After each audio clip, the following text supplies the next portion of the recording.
Olá, bom dia. Meu nome é professor Neymar e nesta aula de hoje nós vamos tratar um pouco sobre o ensino remoto, entender a sua definição básica e posteriormente também características e estratégias que podem ser utilizadas neste formato de ensino que vem com uma necessidade diante da situação que nós vivenciamos desde o ano 2020, mas também apresenta possibilidades para o futuro e assim também construir novos formatos de ensino que aumente ainda mais a capacidade de difusão do conhecimento e crescimento individual dos alunos e também como instituições de ensino.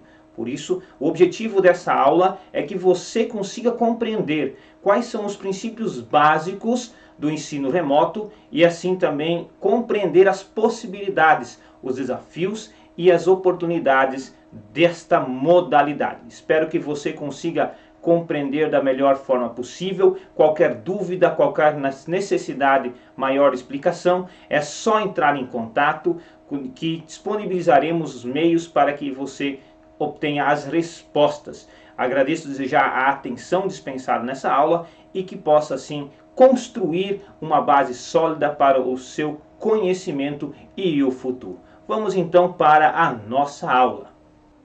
O ensino remoto. Como podemos definir o ensino remoto?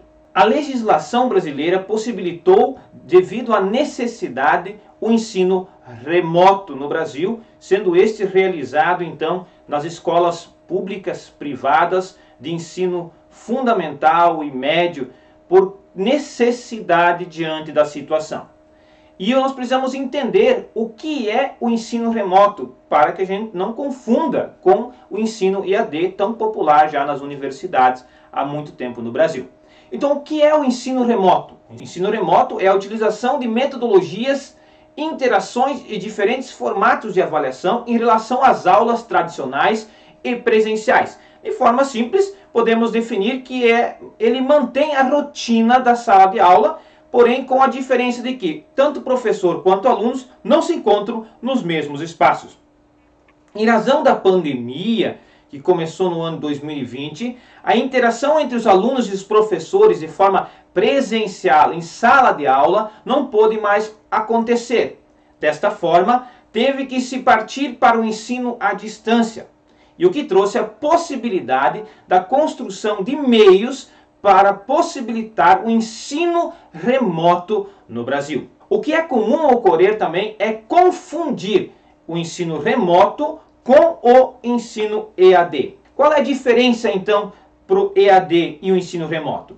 O ensino remoto, os alunos se mantêm em locais diferentes e o professor também em local diferente, mas se mantém a mesma dinâmica da sala de aula.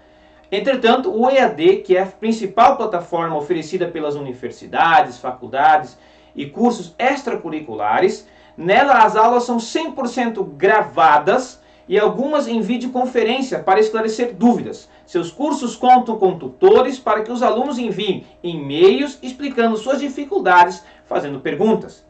A princípio, os materiais são padronizados e feitos a larga escala para atenderem todo o seu público, sempre da mesma maneira. Quais são as características do ensino remoto?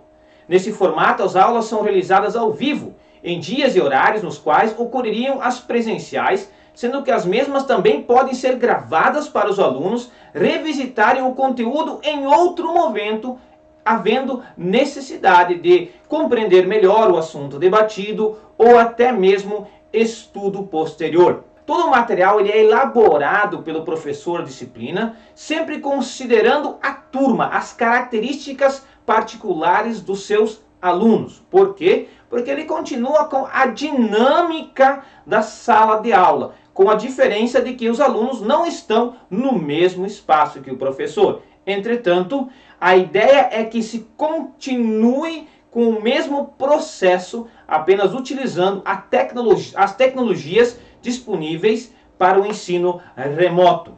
Adaptações podem e devem ser feitas para se adequar à forma de apresentação das disciplinas, mas de maneira geral é seguido o que foi pensado para o ensino presencial.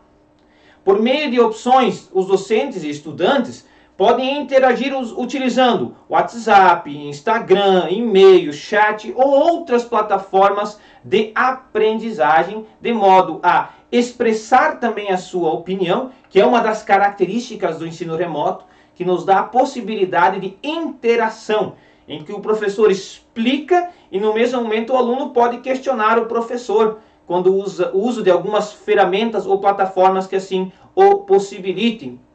Dessa forma, criando um diálogo, uma conversação e muito mais próxima da realidade encontrada em sala de aula. A partir dessas características demonstradas, é possível observar que a demanda das aulas remotas por tecnologia é menor, sendo possível adotar aplicativos e serviços abertos e genéricos de comunicação e interação, como o Zoom, Skype e Google Hangout, embora existam soluções específicas para salas de aula virtual, como Google Classroom, que oferece diversas possibilidades além da transmissão. Desta forma, complementando as aulas. Agora que já conhecemos a definição e a diferença que existe entre o ensino remoto e também a questão do EAD, conhecemos as suas características, suas particularidades, agora precisamos enxergar as possibilidades ou estratégias. Então, os recursos digitais utilizados estimulam os alunos a tornar-se protagonistas do processo de aprendizagem, no qual o professor atua como mediador, além daquele que possibilita o estímulo ao ensino, aquele que instiga o aluno à aprendizagem. Entretanto, com a distância entre si, não estão no mesmo espaço físico. Então, ele abriu possibilidades. Podemos dizer que, apesar da dificuldade ou do problema que surgiu em virtude do distanciamento social e da não tendo mais aulas presenciais, não possibilitando as aulas presenciais, a estratégia utilizada possibilitou inovação e também crescimento tanto de professores quanto alunos. A aprendizagem remota é uma realidade devido ao coronavírus e tem gerado bons resultados, como a gente pode observar em vários relatos que encontramos aí nas redes sociais, de professores, escolas, admitindo as dificuldades no começo, porém com crescimento e desenvolvimento e assim conseguindo bons resultados também com as aulas remotas. Por outro lado, a pandemia motivou o aperfeiçoamento de tecnologias na educação e o desenvolvimento de competências profissionais essenciais aos novos tempos. Dentro da estrutura brasileira, quais foram as estratégias utilizadas em diversos locais? O primeiro exemplo que quero citar é do Amazonas. O estado do Amazonas implantou em outras ações o projeto Aula em Casa, com aulas para alunos do ensino fundamental e médio vinculados em canais de TV aberta ou aplicativos. A grade de horários para cada etapa de ensino foi publicada no site da Secretaria da Educação. As aulas podem ser acessadas ainda via YouTube e pelos portais Arva e Saber Mais. O Ceará disponibilizou canais digitais de interação professor-aluno e estabeleceu parcerias com a plataforma Classroom. O Estado determinou que cada escola organizasse suas atividades por meio da elaboração de um plano de atividades domiciliares. Mato Grosso do Sul. O Mato Grosso do Sul adotou a plataforma Protagonismo Digital, que já existia desde o ano de 2017, para oferecer material didático para alunos e planos de aula para professores.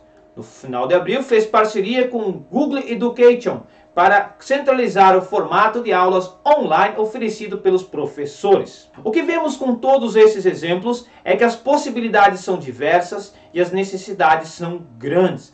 Cada local exige uma estratégia diferente, cada contexto exige reflexão de professores e equipe diretiva, de modo que escolha-se a melhor estratégia para conseguir alcançar os alunos e assim possibilitar que o ensino remoto aconteça com qualidade e alcance o objetivo do progresso dos alunos. E assim chegamos ao final da nossa aula. Espero que você tenha conseguido compreender o conteúdo. Porém, se surgiu qualquer dúvida ou não entendeu algum detalhe, por favor, entre em contato comigo, que estarei à disposição para responder a sua dúvida e auxiliá-lo nesse processo de aprendizagem. Espero que você tenha um ótimo estudo e até a próxima aula.